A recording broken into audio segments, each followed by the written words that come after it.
আপনি কোথা থেকে আসছেন?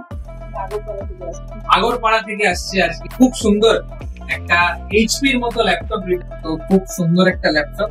আচ্ছা, সবচেয়ে বড় কথা, এইচপি এই ল্যাপটপটা একটা কার্বন ফাইবার বডি দিয়ে এবং সঙ্গে স্ক্রিন কিবোর্ড দেওয়া আছে। আচ্ছা, বাই দ্য ওয়ে 100 হার্টজ এর 4K ডিসপ্লে আছে আইপিএস এ।